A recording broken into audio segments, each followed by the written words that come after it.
Good morning, good evening, hyvää huomenta ja hyvää iltaa. Exactly. Huomenta if you're from where I am or Becky is or Minia is. And iltaa for Dalva and Megan here in Tampere. Dalva, where are you calling in from? You're in Joensuu? Yes, in East Finland, Joensuu. So it's 7 o'clock. Awesome. I see some friends coming in. Joanna Chop, our archivist. Katie Yes. Koski, nice to see you. And Nordic Northwest Nordia House folks are tuned in. All right. National Sauna Week, our 5th annual. We're excited to be sharing the love of sauna with all of our friends near and far and across the globe, really.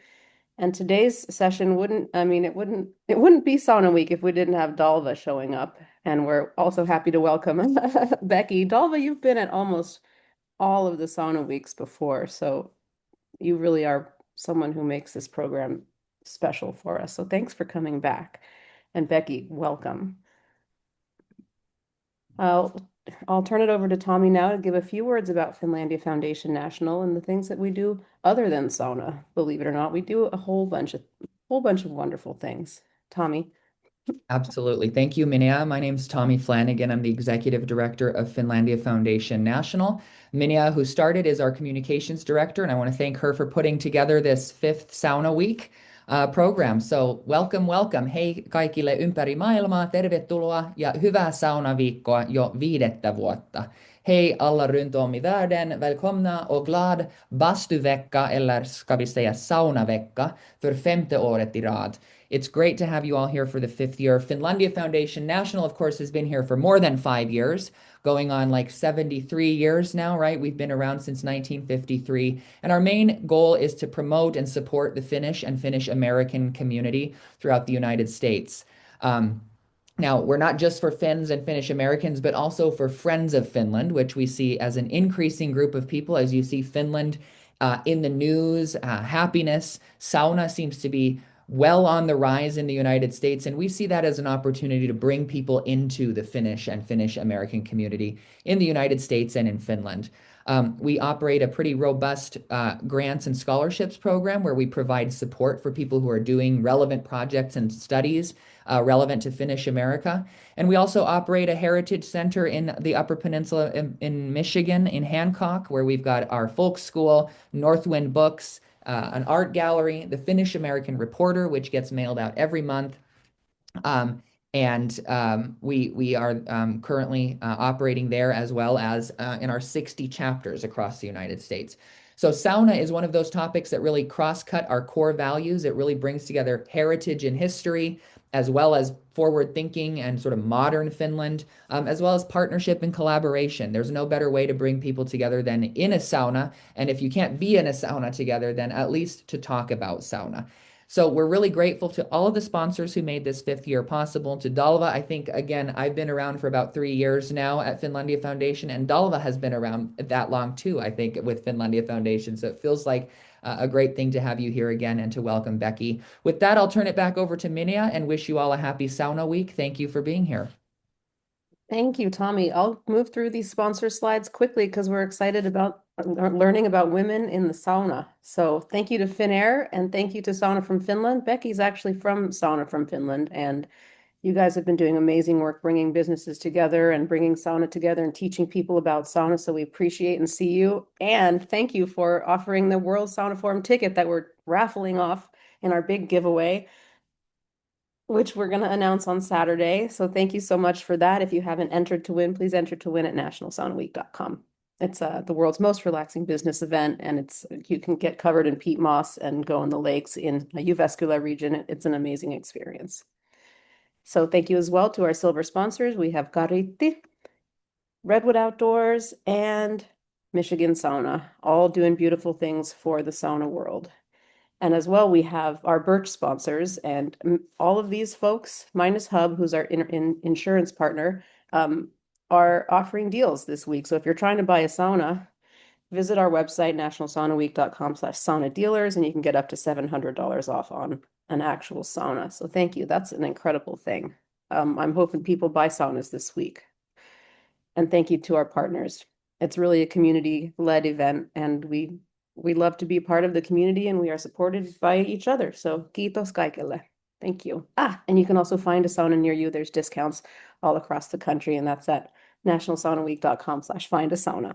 So if that's not enough sauna for you, I don't know what is. A raffle prize. Our raffle prize for today is Lapuan Konkurit. I know. Oh, you're wearing some right now, Becky. Awesome. Yeah, so stay tuned for that. You have to be present to win, and we'll raffle that off at the end of the session. Yeah, Lapuan Konkurit had a beautiful session earlier this week on sauna textiles with Sauna Mekko and Lisa Steinman talking about the magic of sauna textiles. It's all so beautiful and wonderful. Please respect the intellectual property of our speakers and respect the space as you would a sauna. We're kind of in a digital sauna together, and so we come with open hearts and open minds. All right, let's get started with Women of the Sauna, Keepers, Healers, and Future Builders. I'll introduce our speakers first. We have Dalva Laminmäki. She's a folklorist and conducting doctoral research as a grant researcher at the University of Eastern Finland on Finland's sauna culture and the sauna healing tradition as a living cultural heritage. Welcome, Dalva. And we have Becky Belkonen. Becky is a sustainability educator, sauna entrepreneur, and community builder based in British Columbia's East Kootenays. I hope that's how you say that, Becky. Kootenays. That'll work. She teaches sustainable business at the College of the Rockies, co-runs Kamu Sauna, and supports international engagement with sauna from Finland. Currently pursuing doctoral research in Finland. Congrats on that. That's exciting. Her work explores sauna as a cultural third space and its role in well-being, community resilience, and regenerative tourism. And with that, I will turn it over to you both. Thanks for being here. Happy Sauna Week. Kiitos. Kiitos, thank you very much. And now Becky, you are sharing Indeed. it is Yeah, on share, yeah. that's right. You Huh? get us started, Delva, in a good way. Oh, thank you, thank you. And I'm so happy to see how many people there is. Like over 100 people came to listen to this presentation, and so this is amazing. And yeah, this is the woman of the sauna keepers, healers, and the future builders that you came to listen about. And we want to thank you, of course, the Finlandia Foundation and all the sponsors that you have us here today. And as said, I'm Dalva Lamminmäki. Hey, and I'm Becky. I'm Becky Pelkonen. And we've come together to talk about sauna as a practice of care and a living culture carried across generations by women. We'll look at my work being undertaken in third spaces and Dalva's latest, hot off the presses almost, work researching Finnish sauna culture as living heritage. So as we move through this morning, we really invite you to consider how these traditions might inform and enrich the way community sauna spaces are growing across North America in particular, and elsewhere too. Thank you so much to Minja for talking about privacy and attribution. Some of the work we're sharing today is part of ongoing and unpublished research. So if you're taking notes, reference ideas, or if you share your reflections publicly, we kindly ask that you cite the work appropriately and acknowledge the source. The slides, as we understand, and full presentation will be made available shortly through Finlandia Foundation's YouTube channel, so you have access to the material in its intended form. So we really deeply respect, or we appreciate your respect in holding this work. Hey, before we begin, I'm going to offer a land acknowledgement from where we're speaking, first myself in English and then Dalva in Finnish. So we'd really like to respectfully acknowledge the original stewards of the lands from which we are speaking. I speak from Amak is Tunaha, the unceded territory of the Tunaha Nation. Dalva speaks from Eastern Finland, the traditional lands of the Karelian people. We also honor the Sami people as the indigenous peoples of Sapmi land. We recognize their enduring relationships with forests, waters, living ecosystems, and we gather for National Sauna Week with respect and responsibility toward the land across Turtle Island. We offer thanks to the women who carry global sweat bathing traditions rooted in land and community care. We feel really held by that living tapestry as we gather here today.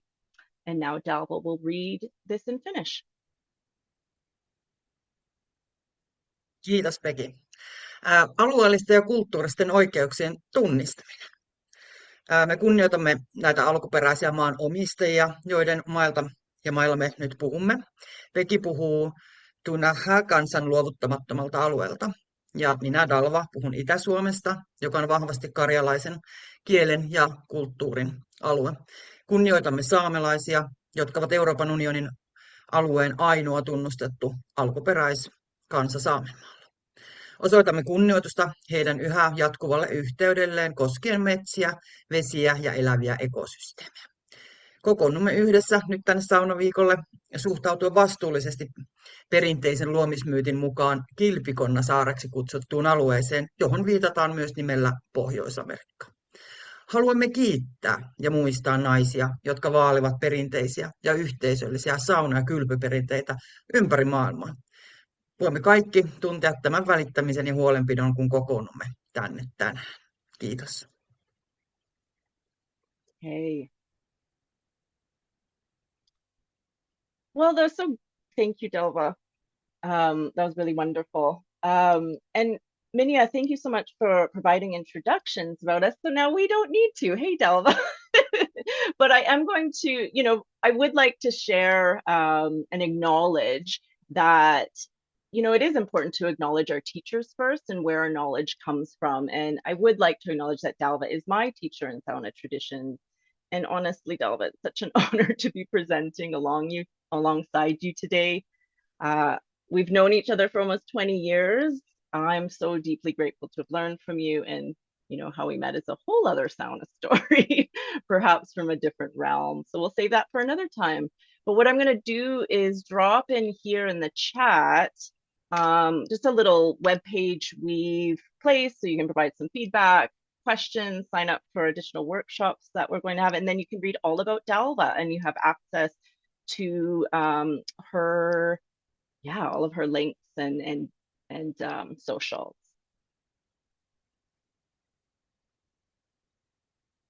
Dalva, I'm happy if we move through me as well. No, we don't.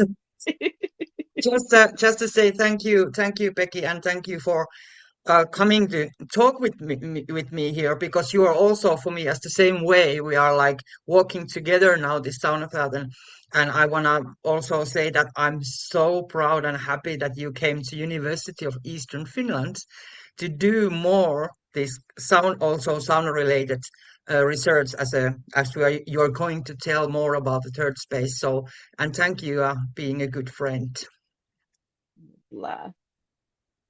People know I cry when I present, so that might happen here today. Thanks, Dalva. Okay, let's get into it. Leading up to Sauna Week, Dalva and I had many conversations circling on so many threads.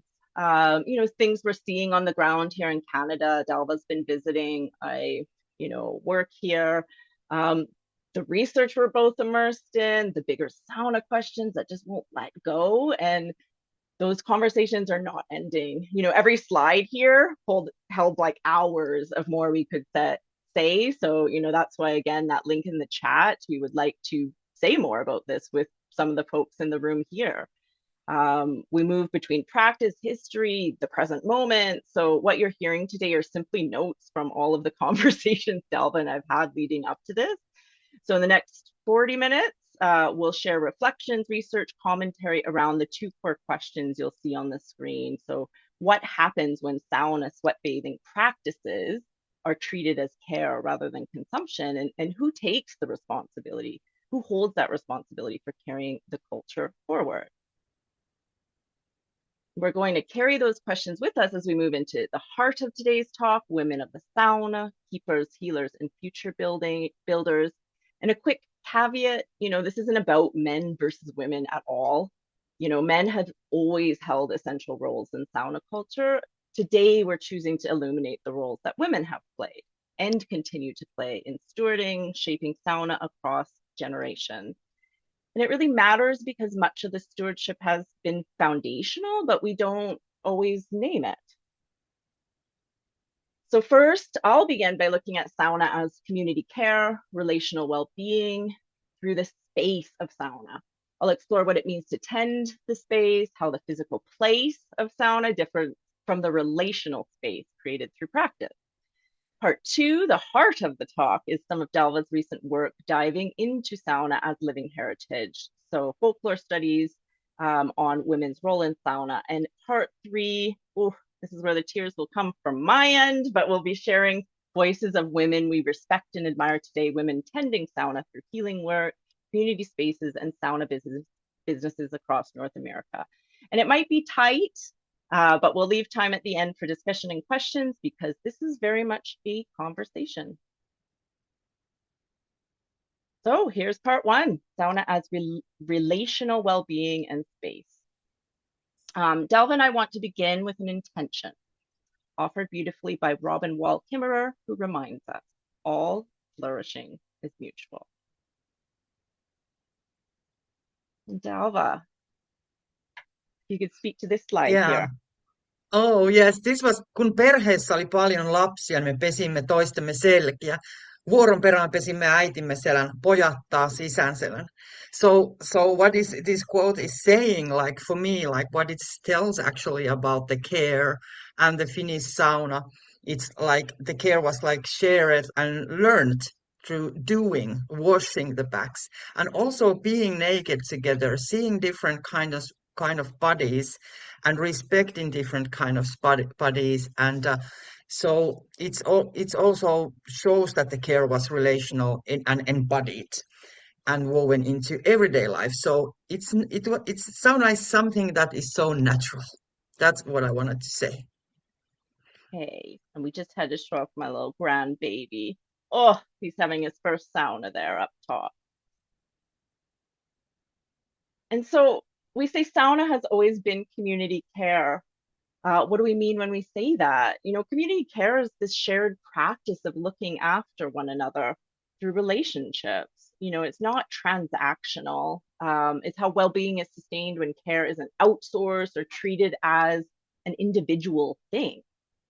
And to clarify, you know, we define community care in contrast to three dominant models we experience around us. You know, we have institutional systems, hospitals, schools, social services, and they're really important for modern life, but they're often overextended. They're structured around crisis rather than your everyday prevention. And it can support care, but it can't replace relational belonging. You know, then we have this individualized self-care culture. And I'm not talking about, you know, not resting, I guess. Rest matters. I'm really talking about when well-being is framed as a solo thing, you know, the struggle that's something we're told to do and manage alone. But care was never meant to be individual. And this sort of brings us to market-based wellness and where we're at today. You know, when care becomes something we buy, optimize, we measure it in transactions, you know, the relationship often ends when the payment does. And marketing language may speak of things like community or build your tribe, but without reciprocity and ongoing responsibility, it can only remain transactional. And community care really pushes back on all three. It reemerges when those systems start falling short. And, you know, it's not this service to consume, it's a way of being with one another that shifts care from me thinking to we thinking. Whoops, spoiler alert. So this way of understanding care isn't new. Like, I didn't make this up. I think it's important, again, that we name the people who came before us.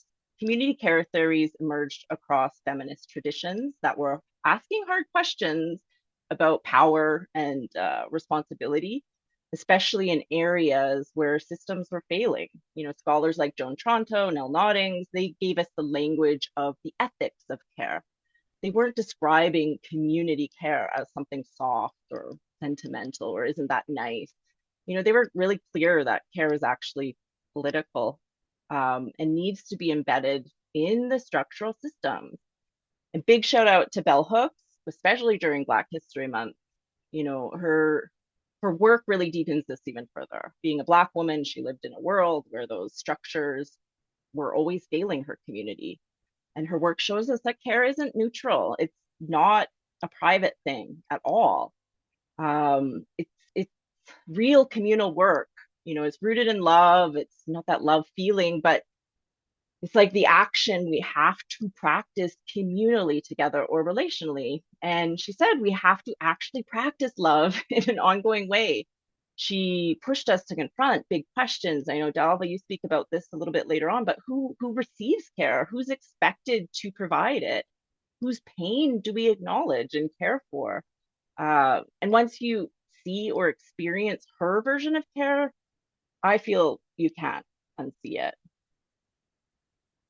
And when we widen this lens even further, we see that relational care has always been foundational within Indigenous governance and wellness systems also. You know, I've been privileged to work with different matriarchs and different Indigenous groups, the Maori, Sami peoples, Bantu groups in northern Mozambique, Mushkegowuk Cree in northern Ontario, and now within the Ktunaxa Nation. And one thing they very much share in common is this relational worldview. You know, within this type of worldview, Indigenous frameworks on care don't position well-being as an individual achievement. They position it as something that actually begins in relationships. So that's the center here. I won't dive into this here, but I wanted to keep it so we can see some of the different ways we relate. But also between ourselves and green, you know, there's the green circle there. It's different stages of our lives. Like when we talk about self-care, which version of ourselves are we actually talking about? Our future self? Tending to our past wounds? You know, we have generations in here too. Relational well-being between humans and the more than human world. This year, it's an Indigenous early well-being framework. It's just recently been developed and came out in 2025. I'll pop the reference in the chat. It's long. But I love how it makes a relational worldview really visible. I think it shows that well-being is not something you get. It's something you practice together. It lives in connection between all those aspects, seen and unseen. So, you know, care and what we're talking about here is that true care is in an industry. It's not a sauna sector. It's not a service you purchase. It's a whole cosmology or a worldview. It's a way of organizing life. And for Dalva and I, and for many Finnish people perhaps in the room, you know, this understanding changes how we even see the word sauna itself. It's not a room with benches and a stove. Well, it is, but it's a whole relational space shaped over so many generations. And when we sauna in that way, community care becomes embodied. And that brings us back to our central question. You know, what issues get in the way of treating sauna as care rather than consumption? You know, and I don't think anything I'm going to say in here in this slide is too controversial anymore. When we hold sauna through a lens of relational care, we start to notice that it isn't people who are failing the practice. It's all these conditions around us. You know, they're shifting, and many of these shifts are really understandable. Sauna is growing in popularity. There's real efforts to make it accessible. Thank you, Hitos. You know, but these conditions still shape what sauna and sauna culture is becoming. You know, one condition we're seeing, sauna is increasingly being framed as a product rather than a practice. So when it's an amenity or a hack or a lifestyle upgrade, the focus shifts to sauna design and experience delivery. But what we don't see is all that relational work. Those are the tending, the pacing, the shared responsibility. And this is what gives sauna its depth. You know, two, wellness in North America has become really individualized, transactional. And sauna doesn't really function like sauna, big ass sauna, doesn't really function well inside purely individual logic. It depends on awareness of self and others. You know, time is compressed. We're in peak rat race era. Our sessions are getting shorter, turnover is increasing. You know, but relational care, it requires slowness. You know, without slowness, you can't build trust. You can't build safer spaces. Much of this care work has also become invisible. The norms, the values, this labor is going unnamed. And historically, much of that was carried by women, as Dalva will speak to. And as these start to stack, the cultural transmission becomes fragile. The worldview shifts completely, you know. Things like löyly, understanding that it's so much more than steam, it starts to get missed. It's not that people don't care. Lots of people in this room care. It's just that fewer formal structures are actually holding that real depth of sauna. So we're not criticizing, we're just bringing clarity, because once we can talk about this, we can also start to gravitate towards where its depth is still being tended and where we know how to look.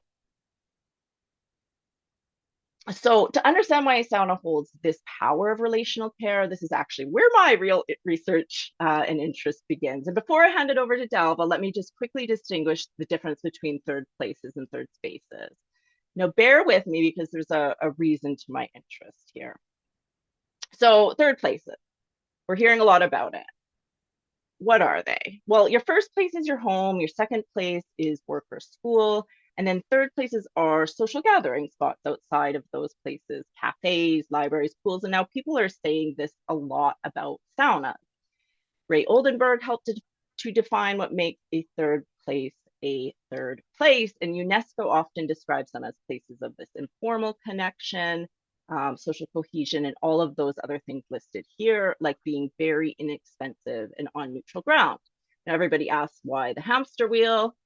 It's because in this crazy internet age, your first and second places are blurring. We work from home, or work is following us everywhere, which makes these shared spaces outside of home both more critical than ever for personal and collective well-being, which we're learning is really just one and the same. And when we get back to sauna, sauna really goes further than just being a third place. The heart of this talk is around how sauna actually functions as a third space. And that's because the whole space within a place is not neutral, as Bell Hooks showed us earlier. It's this hybrid space, this liminal place where meaning is actually made. It's where we make sense of things. It's where we relate. I'm going to keep things moving because I would like to kind of move to here and then start handing it over to Dalva. But the word sauna, the place, and all of its space holds this memory, cultural memory, relational memory. And I keep hearing people say sauna is this new third place, or sauna is the new third space, but it kind of can't really be, not unless we're really willing to do the work. And to practice depth, you really need to drink from that well of living heritage. And so what makes sauna powerful isn't really good benches. I mean, it helps, but it's powerful because it is a relational field. Lately in preparing for my research, I've been trying to understand how sauna sustains itself by measuring the continuity of how culture intersects with economics, blah, blah, blah. The interesting thing here is these patterns keep emerging. So I'm workshopping these cultural aspects of sustainability as the 6 R's of relational care in sauna. There may be more. Some R's are still coming out of the woodwork.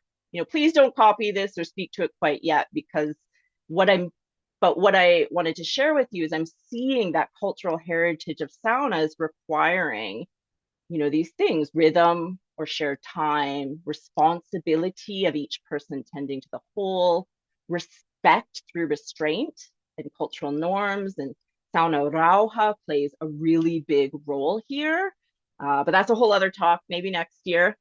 The routine through everyday mundane practice, like Dalva said with that first quote, this repetition that allows for trust, and the act of reciprocity, where we always give before we receive. My friend Kaizu, a sauna healer that many of you may have met, she always say, you serve the sauna first. And that whole worldview doesn't lend itself to biohacking or measuring benches. Okay, last slide before I hand it on over to Dalva. So I'm not trying to shame anybody. I'm a player in the whole game too. However, I hear the call for my role in shared responsibility for one of those R's. And sauna can evolve, but evolution without roots is instability. Relational depth is the root system. And without it, we lose one of the simplest and clearest ways humans have actually learned to be together.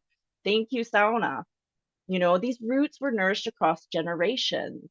Um, and as Dalva will show, in many cases, it was women. Um, I'm just going to sort of end by saying, learning isn't the same as being told. People say, you can't teach me how to sauna here in Canada sometimes. Many people are wonderful. But being told is control, and learning's a choice. Learning means listening, understanding where practice comes from, and taking responsibility. So I hear the call to accept the invitation to steward the space, not just use it, or worse, just sell it. And when we do this, we can create the conditions to flourish together. So now I'd like to pass it on over to Dalva. Thank you so much. Part two, getting into living heritage and women's work. Oh, thank you so much. It's like I feel that we're doing a little bit like time traveling actually now, because like Becky, you were talking about the third place, and now what we're actually showing now, because I'm talking from the framework of like historical work and historical place, and you it was only like you were showing there was like home, and then there was like school or workplace, and then there this third place where we go and have our free time. But now what we're talking about the historical time, especially like I'm talking in Finnish context, it was in the first place. It was there. It was all there. There was now like okay, now I go to work and then I go to sauna, but then it slowly did change. So now, of course, I'm talking like old times. So on farms in agrarian Finland, men and women both played essential roles, but their work was clearly divided by gender. And also, like in the picture, you can already see that there is this Aili Pekkarinen making beer in the sauna. So women's work was just as important for survival, yet it was often harder and less valued. So it was hard work, as you can see. There's lots of carrying water, and it was very physical work. Um, so when we're talking a little bit now more about like our frame is like in the women, so men had like more rights and freedom, while women's life were mostly limited to the home, and women were expected to handle household tasks while men took care of work outside. So this was like how the roles were. Um, so women were like, besides looking after the livestock and the children, women usually handled milking, dairy work, spinning, sewing, cooking, baking, laundry, cleaning, making haystack, and grinding flour. And the men was mainly responsible for hunting and working with horses and performing many field tasks.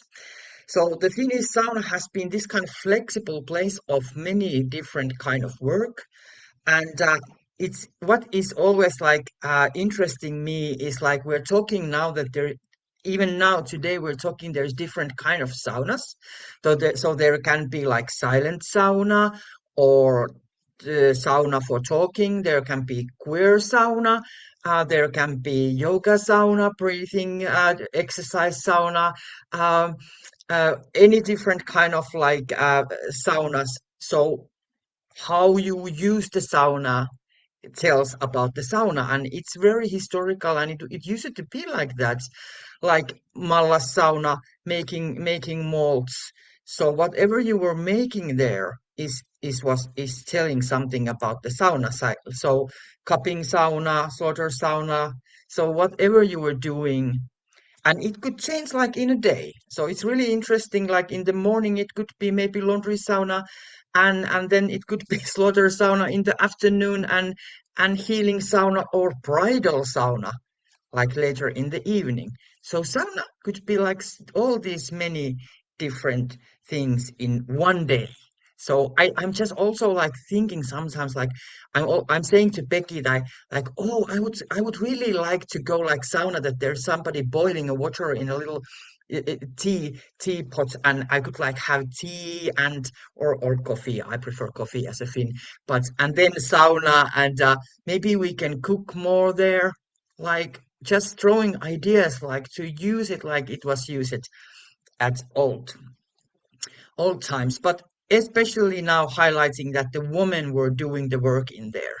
So this is what we're talking about. So we could like go forward and talk more a little bit what women were doing in the sauna. So sauna was women's space of labor, rituals, and care. Like the care is now, Becky was talking about the relational care, and I just love how you frame it, and it tells so much. And even still in historical times. So what has changed is sauna culture is it's not so much actually as we would think.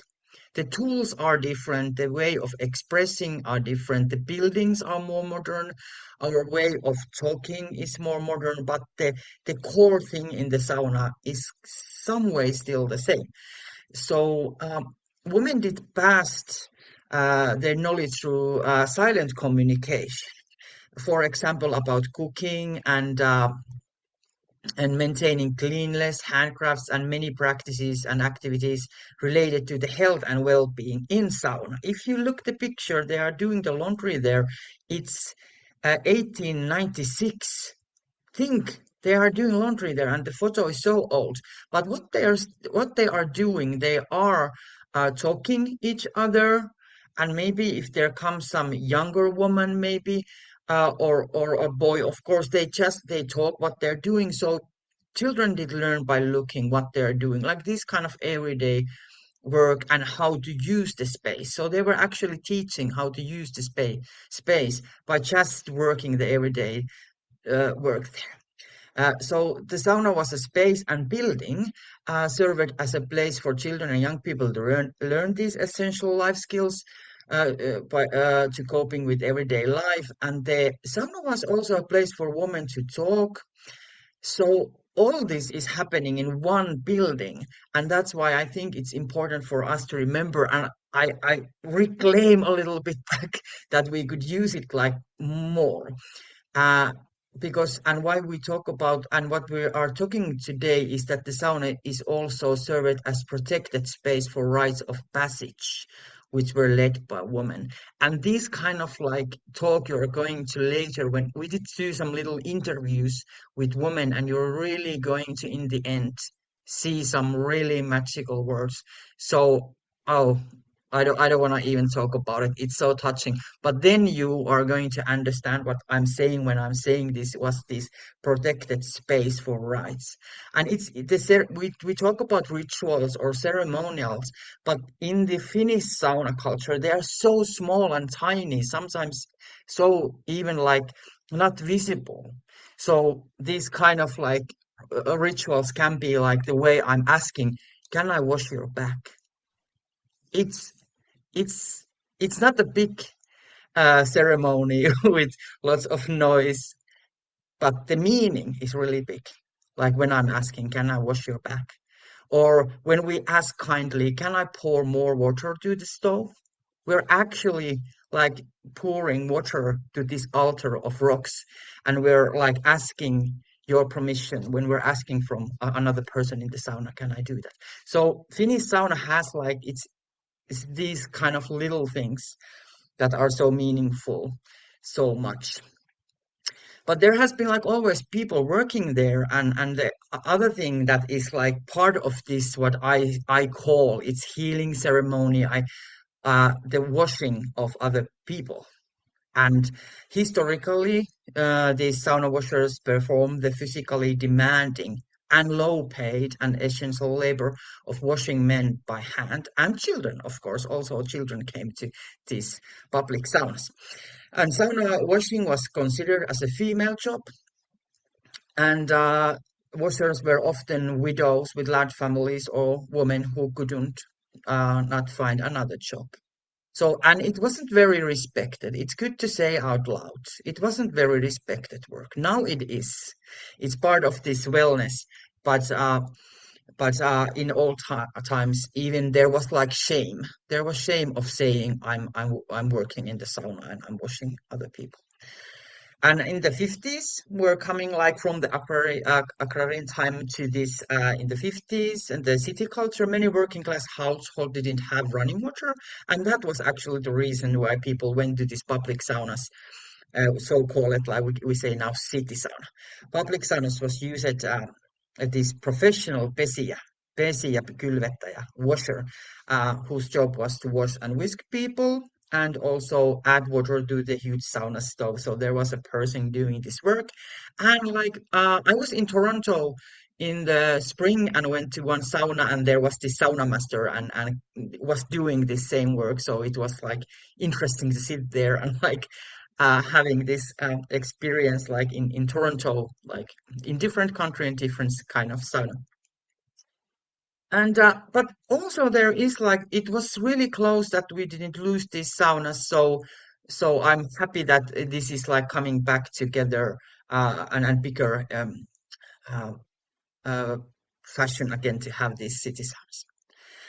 And but when we come to this safeguarding, and this is like interesting, those people who wash the wash also are safeguardians, and and the body language is also a language. This is what I like to say. Everybody who goes to the sauna is safeguardian of the sauna culture because now the Finnish sauna as a doing sauna is in UNESCO list and its knowledge of the and practices and it's concerning nature and the universe, its social practices, rituals and festive events and traditional craftsmanship, all of this, and you are doing the safeguarding work always when you go to sauna. And then the last one about the UNESCO list, I wanted to say a little bit.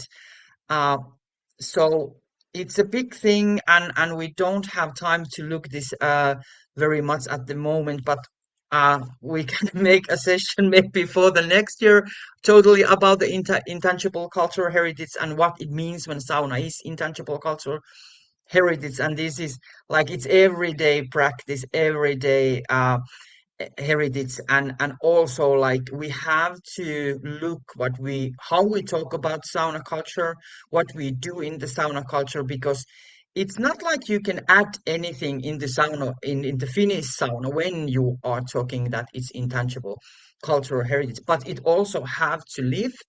So that's I think there has to be also some freedom to play around with the sauna culture, that it doesn't freeze.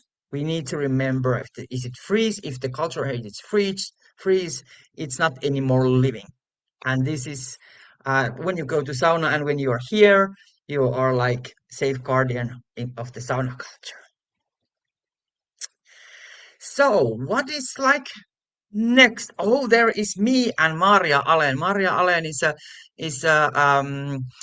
sauna teacher in Finland and especially the sauna um, um, healing teacher. So Dalva, Becky, please. that was so beautiful. Thank you for sharing that. All there were many tidbits there that I haven't heard from you yet either. So thank you. Kiitos. Now we move to part three, which is Delva's and my favorite part. Get out your tissues. For me, this is Sauna Futures, Voices from Women in Sauna. I'm not going to give it too much more, but you'll see, yeah, just some quotes from some of the conversations we've had with women working in sauna today. The sound may be a little bit loud, so you might want to turn that down. And also the link I've shared in the chat, if some of these quotes are too quick for you or you want to revisit this, in the link that I provided in the chat, there's a link at the bottom of that web page which has this video. And yeah, we're going to keep building on this. So here we go.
I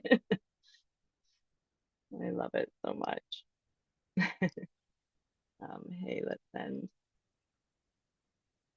Apologies, everyone. And here on this final slide.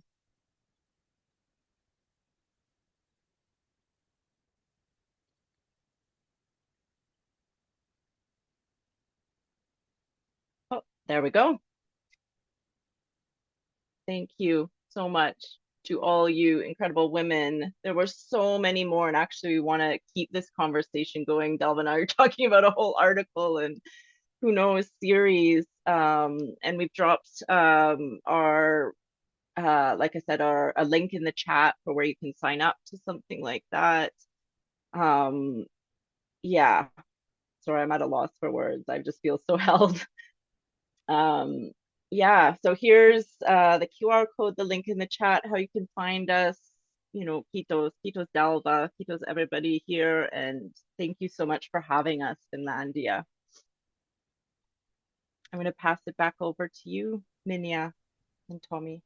Wow. I'm seeing the hearts. I have Megan Green said it's okay to cry, and I was like, okay, here it goes. Asar in from Mexico, she said, "This talk is giving me life. It's so refreshing to hear the depth of what bathing can re-become." And Patricia in New York said it's powerful and deeply restorative to hear this. And I saw the word powerful pop up many, many times. There, I mean, yes. So thank you for that. I feel like we've all gone through a ritual together this morning, and I really appreciate the work you're both doing. So moving and important and beautiful and necessary. Yeah, sauna is definitely more than low. Steam is more than just steam, and löyly is more than just löyly, and sauna is more than just a product on the market. I mean, it is a practice, it is a ritual, it is a community building thing, and that's exactly what we're trying to share with the world. So, kiitos teille molemmille. Se oli tosi, tosi ihana. And Dalva, hearing you speak Finnish, it just also makes me cry. That is like shakes me down to my Ole, bones. ole hyvä. Ole hyvä, Minea, ja kiitos Minea sulle ja Tommille kanssa kiitos ja Finlandia Foundationille kiitos, että järjestätte saunaviikkoa, että tänne on aina ilo tulla. I'm always happy to come here. Kiitos. Ihana, että sä aina tulet ja tulet takaisin, and welcome back next year. We're always excited to hear from you and to learn what you're learning on your journey. We have a little time for some Q&A. If you, Dalva or Becky, want to pop open that Q&A box, there's a couple there you can decide from. If anyone else wants to chime in the chat, has any more questions for our wonderful presenters, while I like get a tissue. Oh, thanks, everyone. We only see comments and no questions, and this feels really, really special. The Definitely. sauna Yeah. So community. Yeah. I could answer to something. So there was hi Norman Ford is asking there, like, what is the relationship between the midwife and the couple with doctors? And that's a really good question. So I could say like that because if historically there was a lack of doctors in Finland, so there was no doctors a lot.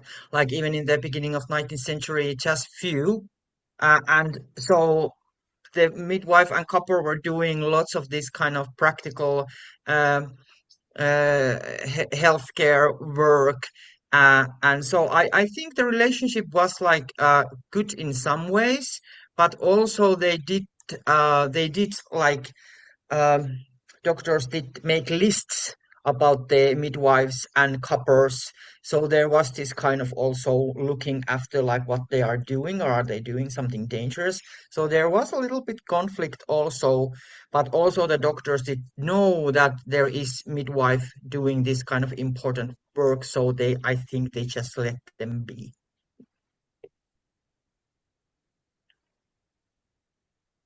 And Aubrey's asking where to find resources on the birth and death practices in the sauna, because that is a fascinating practice topic. Yeah, there is a lot of actually research on them, like, and you can maybe it's like interesting you find them on folklore research.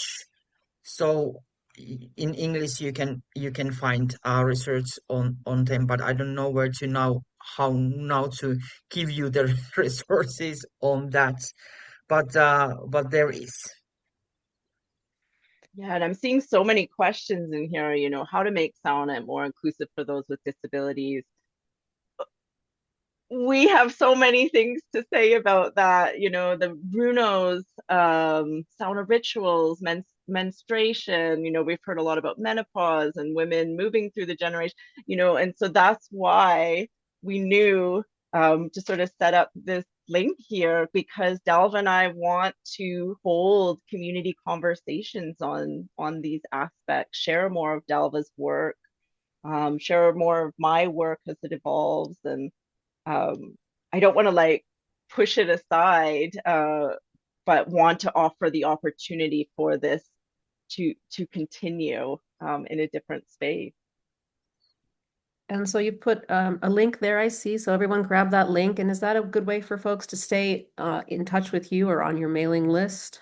Yeah, we're gonna merge a mailing list to, we're hoping to create some workshops or simply community conversations online so we can all come together across the world. Thanks for being here, everyone. Thank you, Becky and Dalva. Kiitos. It's always so moving to just sit in your presence and hear everything you have to share. So keep up the amazing sauna work and have a wonderful rest of your day, and good night to you, Dalva. Kiitos.